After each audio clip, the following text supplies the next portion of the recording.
नमस्ते। मेरा नाम मदन मोहन तिवारी, श्रमिक +2 हाई स्कूल तोपा पिंडरा, पीजीटी फिजिक्स। मैं आप सभी बच्चों का लॉकडाउन ई पाठशाला में स्वागत करता हूं।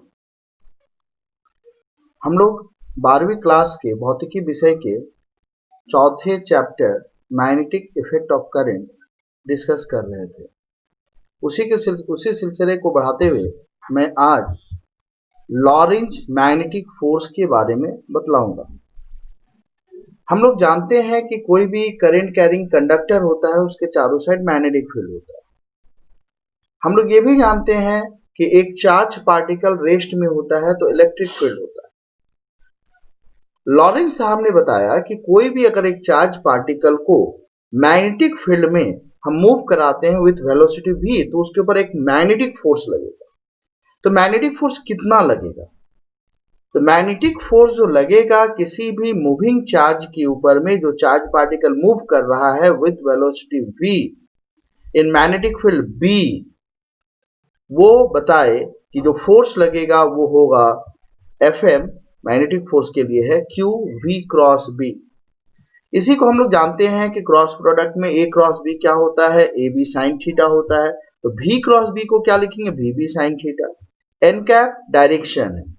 डायरेक्शन हम लोगों को यह भी मालूम है कि जो वेक्टर में होता है कि a क्रॉस b, जो क्रॉस प्रोडक्ट कर रहे हैं, तो जो रिजल्टेंट का डायरेक्शन होता है वो a और b दोनों के परपेंडिकुलर होता है। यहां पर भी v और b दोनों के परपेंडिकुलर होगा फोर्स का डायरेक्शन, जो डायरेक्शन हम लोग फ्लेमिंग के लेफ्ट हैंड रूल से निकाल सकते हैं, वो भी मैं आपको थोड़ी देर में बतला रहा हूं। यहां पर जो थीटा है, theta is the angle between v velocity vector and b magnetic field vector. Special case अगर चार्ज पार्टिकल रेस्ट में है, v 0 हो गया, फोर्स 0 हो जाएगा। ठीक है, यानी कि स्टेशनरी चार्ज को मैग्नेटिक फील्ड में रखिएगा, it does not experience any force.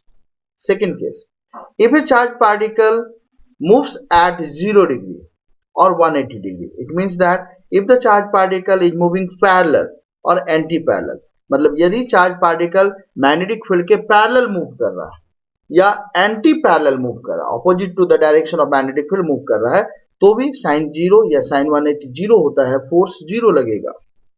अगर चार्ज पार्टिकल मैग्नेटिक फील्ड के परपेंडिकुलर मूव कर रहा है, 90 डिग्री में मूव कर रहा है, तब साइन 90 क्या हो जाएगा? यहां पर अगर हम लोग थीटा की जगह 90 पुट करेंगे, साइन 91 हो जाएगा और फोर्स मैक्सिमम होगा, that is equal to Q V B.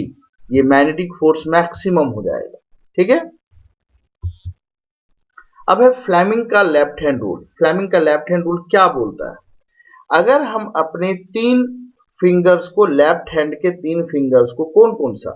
Thumb, 4 finger और मिडिल फिंगर को एक दूसरे के म्यूचुअली परपेंडिकुलर करते हैं। इस तरह से म्यूचुअली परपेंडिकुलर करते हैं, इस तरह से रखते हैं कि मेरा 4 फिंगर इंडिकेट कर रहा है direction of magnetic field, middle finger indicate कर रहा है direction of motion of charge या डायरेक्शन ऑफ करंट, दोनों के लिए एप्लीकेबल होता है। ठीक है, इसलिए मैंने यहां पर डायरेक्शन ऑफ इलेक्ट्रिक करंट लिखा हुआ है। तो जिस डायरेक्शन में हमारा थंब इंडिकेट कर रहा है, that will give you the direction of magnetic force experienced by the charge particle. ठीक है, तो ये हमको फोर्स का डायरेक्शन पता चलेगा by using Fleming left hand rule. ठीक है, इसमें एक चीज ध्यान रखना है कि ये जो ईएमएफ हम लोग पढ़ेंगे, electric current, magnetic field and force, वो एंटी क्लॉकवाइज में ईएमएफ आप पढ़ चुके हैं इसे पिछले वाले चैप्टर में, ईएमएफ। तो इसको याद रखिए ऐसे, ईएमएफ। ई हो गया इलेक्ट्रिक करंट या चार्ज के लिए, एम हो गया मैग्नेटिक फील्ड के लिए, और एफ हो गया फोर्स के लिए। फोर्स का डायरेक्शन पता चल जाएगा। अगर हम लोग मूविंग चार्ज पर फोर्स लगाना चाहते हैं जिसको इलेक्ट्रिक और मैग्नेटिक दोनों तरह के फील्ड में मूव कराएं, तो अगर हम उसको इलेक्ट्रिक और मैग्नेटिक दोनों फील्ड में मूव कराएंगे, तब वैसी स्थिति में उसके ऊपर जो नेट फोर्स लगेगा वो लगेगा QE plus QV cross B। ठीक है, इस बात का ध्यान रखिएगा। नेट फोर्स हो जाएगा electric force plus magnetic force, दोनों का वेक्टर सम हो जाएगा। अब हम लोग किसी एक करंट कैरिंग कंडक्टर के ऊपर, जिसको हम यूनिफॉर्म मैग्नेटिक फील्ड में रखे हुए हैं, फोर्स निकालना चाहते हैं कि आखिर उसके ऊपर फोर्स लगेगा तो कितना फोर्स लगेगा। ठीक है, इसके लिए मैं यहाँ पर एक करंट कैरिंग कंडक्टर लिया हुआ हूँ जिसका area of cross section A है, जिसका लेंथ एल है। करंट जो है वो फ्लो कर रहा है ऊपर से नीचे की तरफ, मैग्नेटिक फील्ड इधर की तरफ है।